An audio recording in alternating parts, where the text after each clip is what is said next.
сургалтын менежер Алтан Чанар байна. Энэ удаагийн Монголын хичээлийн судалгааны нийгэм фэсбүүкээр орж байгаа аялал туршлага судлах үйл ажиллагаанд хамрагдаж авсандаа туйлын баяртай байна. Тэгээд энэ удаа бид нийтдээ 15-уулаа сургуулийн үйл ажиллагаа, улсын соёл, за мөн мэдсэн боловсрол гэж ямар хэрэгцээтэй зүйл байдаг вэ? Эрүүл мэнд боловсролоор хэрхэн яаж хамтран ажилладаг вэ гэдгээс судалж ирсэндээ туйлын баяртай байна. За Улаанбаатар хотын хамгийн их хүүхэдтэй, хамгийн их багштай сургуулийн менежертэй та бүхнийг уулзуулж байна. Ингээд сэтгэлээ хуваалцсан. Юун түрүүнд өөрийгөө танилцуулаарай. Сайн байцгаана уу? Намайг Мөнгөцөл гэдэг. Нийслэлийн Эрдэмэн өргөө сургуулийн сургалтын менежер ажилладаг. Монголын хичээлийн судалгааны нийгэмлэгээс зохион байгуулдаг. Япон улсын ах トゥ дахлах сургуулиудаар зочлох, хичээл суух, Японы аж амьдралтай танилцах, аяллаа энэ удаагийн баг бүрэлдэхүүнд орж ажиллаад ирлээ. Гэхдээ бидгээд хөтөлбөрийн дагуу бага дунд дахлах сургуулиудаар зочилж, хичээл сууж, ажиглалт хийж, хичээлийн судалгаа яг Япон улсад яаж явж байгаа юм бэ гэдгийг нүдэрээ хараад ирлээ. Тэгээд манай баг хамт олон хамтраад одоо ажиллахаар бас ажлын төлөвлөгөө боловсруулсан байна. Нийт багш нартай амжилт хүсье. Энэ боломжоор одоо хангаж тусалсан Монголын хичээлийн судалгааны нийгэмлэгийн тэргүүн доктор Гишиг Баяр багштай болон одоо Японд үйл ажиллагааг хариуцсан нийт эрхмүүдэд мөн Эрдэмэн өргөө сургуулийн захирал ариун гэрэлтэй баг хамт олондоо баярлсан талархснаа илэрхийлье. За яхаа аргагүй энэ олон хүмүүс талархал илэрхийлэхээс арга байхгүй. Бас нэгэн хүнийг дурдахгүй бол одоо болохгүй байх. За Сато-сан гээд Япон талаас энэ олон хөтөлбөрийг дараа олон удаа зохион байгуулж байгаа энэ эрхэм хүнд одоо Монголын боловсролын багш нар талархах нь зүйтэй байхаа гэж бодож байна. 皆さんよく来てくれました。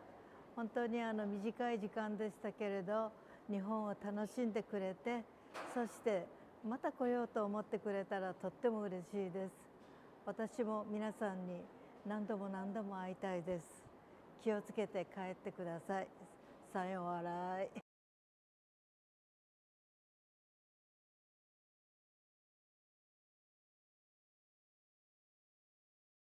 За Өмнөгөө аймгийн боловсролын газрын баг боловсролын ахлах арга зүйч туулцдаг байна.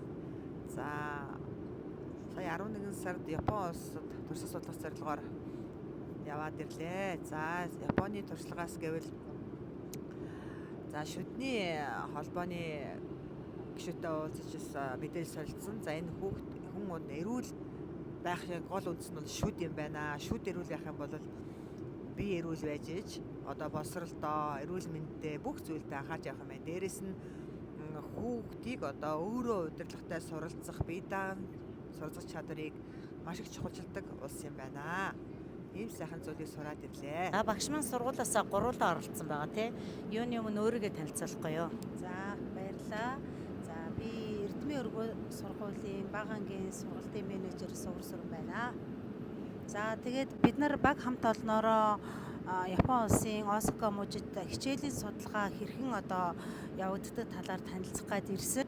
Япон улсын бол одоо багаар хэрхэн ажиллах, сэтгэн бодох, бие даах чадвартай одоо зөв иргэнийг төлөвшүүлэх зорилготой бодлого нь явагддаг юм байна. За тэгээд нөгөө багангийн одоо эрүүл мэндийн хичээл дээр шүдээ хэрхэн арчлах талаар одоо хүүхдүүдийн хичээлд ажиглалт судалгаа хийгээд буцаж байна. Тэгээд одоо яг энэ нь бол гар доорх одоо материалыг ашиглаад хүүхдүүд одоо өөрсдөө туршилт хийгээд за тэгээд ямар зүйл нь одоо нөгөө алдаа дутагдaltaй болохгүй байгаа гэдэг дээр нь багш нарын заавар зөвлөгөө өгөөд тэгээд тэднийг одоо зөв чиглүүлж одоо зөв дадал хөвшил одоо бий болгоход одоо чиглүүлж сургалт нь явагддаг юм байна. Тэгээд энэ сургалтыг одоо мэдээж сургууль дээрээ хэрэгжүүлэхийн төлөө одоо ингээд ажиллана гэж бодож байна.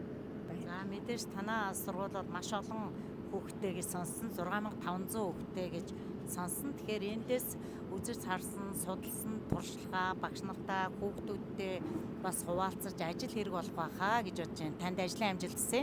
За баярлалаа. Өмнөгөө аймгийн цэг цэглэг сургуулийн цэнгэлмэн байна.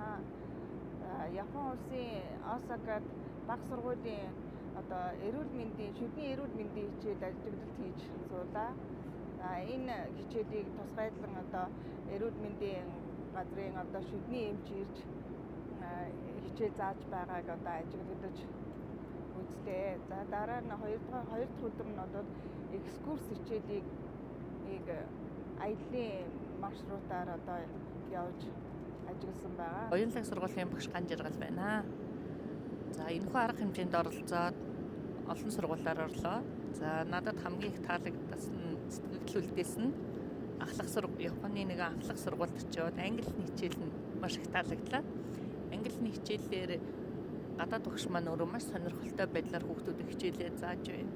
За энэ зааж багш маань хүүхдүүдийг сонирхолтой заахаас гадна мөн туслах багш Япон багш маань хичээлд нь илүү их хүүхдүүдэд тайлбарлаж ярьж өгж байгаа нь маш их үр дүнтэй байлаа. Ийм сайхан арга хэмжээнд оролцуулж өгсөн та бүхэндээ баярлалаа. Намайг Түрэлийн Бэдрэ гэдэг би Сэлэнг аймгийн Намгун сумаас энэ хөтөлбөрт хамрагдаж ирсэн. За Япон улсаас суралцсан зүйлсүүд маань гэвэл дэг журам буюу цаг баримтлах мөн цэвэрлэгээний орчин гэдэг нь маш чухал гэдгийг ойлгож авсан. Цэвэрлэгээний орчин гэдэг нь хүн бүр байгаа орчноо маш цэвэрхэн байлгахыг сурч авсан. Намайг Зуунаас гэдэг. Би Дорнот аймгийн 8 дугаар сургуулийн технологийн багш байна. За би Японд хичээлийн судалгааны нийгэмлэгийн хүрээнд туршлага судалгаа явуулсан. За ахлах сургууль дээр очиход технологийн хичээлийн хоолны технологи гэсэн хичээл орж байсан. За тэр хичээл нь маш сонирхолтой бөгөөд хүүхдүүд яг өөрсдөө бие даан хоол хийж байсан. Тэр нь надад маш их таалагдсан. Өөрийгөө танилцуулахгүй юу? За би Дорнот аймгийн 8 дугаар сургуулийн нийгмийн ухааны багштай Эрдэнэер гэдэг багш байна. За энэ удаагийн хөтөлбөр юугаараа онцлог байсан бэ? За тус хөтөлбөрт Монголын уламжилт шагаан наадгыг сургалтыг бол Япон хүүхдэд зохион байгуулсан да маш их баяртай байна. За та бүхний тэр Япон хүүхдүүдэд шагаагаа наадгааг зааж өгөө тоглуулж явах үед хүүхдүүд маш их сонирхож байгаа нь харагдажсэн тийм ээ. Тэгээд нөгөө уламжилт энэ өв соёлоо түгээн дэлгэрүүлсэндээ баяртай. Тэгээд Япон хүүхдүүд бол маш их сонирхсан. Үүндээ бол баяртай. За танд ажлын амжилт хүсье. За баярлалаа. Эрдмийн өргөө зохисбор сургуулийн багш Инх Жаргал байна. За энэ удаагийн Япон улс руу зохиогдож байгаа сургалтанд хамрагдаад ирсэн. За хамрагдах энэ хугацаанд амралтын өдөр таарсан учраас сургалтаас олон юм сурч мэдхий хажуугаар бас олон хажуугаар нь аялал амралтын өдөр таарсан болохоор аялал гарч бид нар галт уулын бүс болох Бэфү хот руу очиж олон зүйл үзлээ, халуун аршаа үзлээ. За тийшээ усан онгоцоор аялж очлоо. За мөн эртний хот болох Киото хотыг очиж үзсэн. За тэр маш их таалагдсан байгаа. За мөн хамгийн сүүлд нь аквариум үзсэн. Энэ бол дэлхийд байдаг хамгийн том аквариум үзсэн байгаа. Ийм боломж олгож энэ сургалтын хажуугаар бас Японы ахуй соёлтой танилцж амьдралын хэм маягнаас олон зүйл суралцж авлаа. Олон зүйлийг мэдэж сурж авлаа.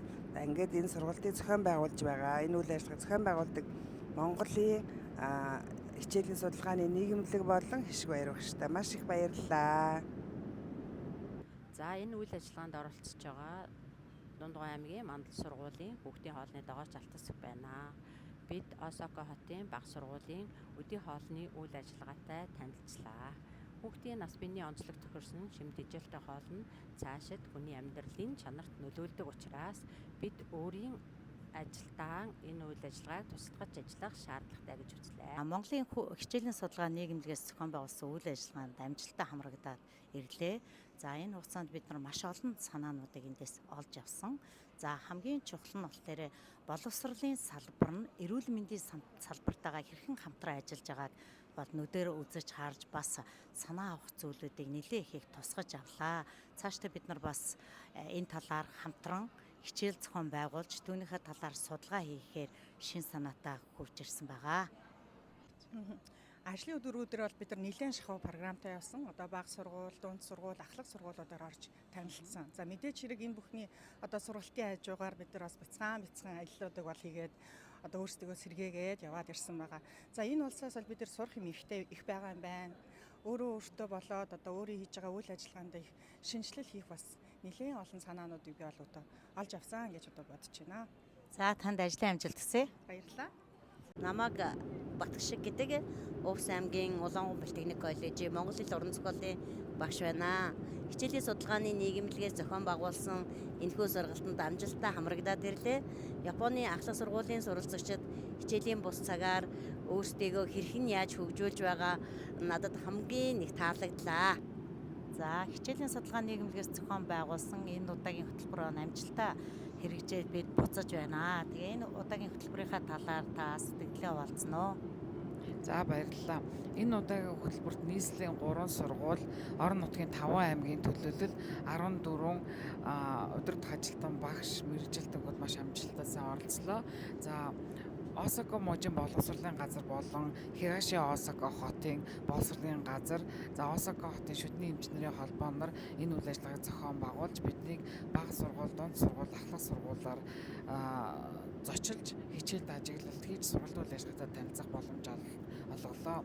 За сургалтанд оролцсон багш нар маань өөрсдийнхөө хичээл зүтгэлээр амжилттай сайхан оролцож орон нутагтаа очиод олон сургуультай өөрсдөө сурсан мэдсэн зүйлээ түгээн дэлгэрүүлж ажиллахаар ажиллахаар боллоо. Тэгээ Монголын хичээл судалгааны нийгэмлэгийн багш нар бид нар хамтарч ажиллахад бэлэн байгаа учраас та бүхэн маань үргэлж холбоотой ажиллаарай гэж хүсье. Тэгээ ажлын амжилт хүсье.